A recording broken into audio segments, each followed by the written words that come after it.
Bonjour, c'est François et on se retrouve pour les tutos Wellpharma. Aujourd'hui, on va parler d'huile essentielle. Et puis, il y en a trois qui sont toujours difficiles à distinguer. C'est le lavandin super, la lavande vraie et la lavande aspic. Donc, trois lavandes, comment les différencier? Eh bien, tout simplement, leur composition n'est pas la même. Il y en a une qui est très connue, la lavande fine, Lavandula angustifolia. Elle est faite, de par son prix, c'est quelque chose qui est plus fin, plus rare. Donc c'est des lavandes qui poussent en altitude, on n'aura pas un gros rendement et donc elle va être dédiée plutôt à l'usage du stress, de l'anxiété, de l'insomnie.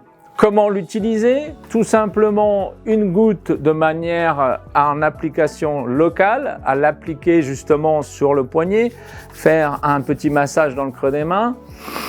De grandes inspirations, on pourra aussi le mettre sur le plexus, on pourra aussi le mettre sur l'oreiller, pour ceux qui ne voudraient pas le mettre sur la peau, puisque c'est simplement le côté olfactif qui va nous déstresser. C'est aussi une très bonne huile essentielle à respirer avant un repas pour mieux digérer, notamment pour les personnes stressées.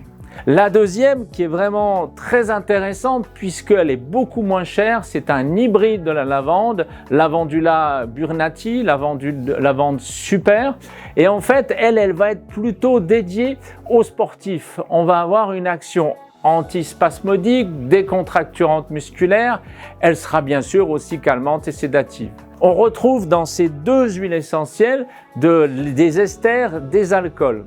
On va sur celle-ci qui est pour le sportif pouvoir la mettre sur des grosses zones, quelques gouttes dans de l'huile végétale d'arnica et on pourra masser toute une cuisse, tout un bras lorsqu'on a fait son match de tennis par exemple. Donc vraiment un très bon conseil pour le sportif.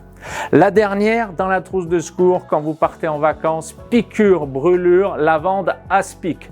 Attention, elle contient des cétones. On la réservera aux adultes et elle pourra vous sauver sur des piqûres. Dès qu'on vient de se faire piquer, piqûre de guêpe par exemple, vous mettez de la lavande aspic, vous en remettez jusqu'à ce que cette piqûre, la sensation disparaisse. En fait, on pourra aussi mettre sur des brûlures, la mettre sur un crème corporelle, justement sur le soir. On a été un petit peu trop exposé au soleil. Et là, on mettra quelques gouttes dans un gel après soleil.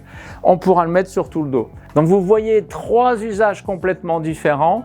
La lavande vraie pour le sommeil, la lavandin super pour le sportif et la lavande aspic pour les piqûres. Voilà, j'espère que c'est plus clair au niveau des lavandes. Je vous remercie pour votre écoute. N'oubliez pas les astuces de Céline sur le site Wellpharma. Et puis bien sûr, on se dit à la prochaine fois.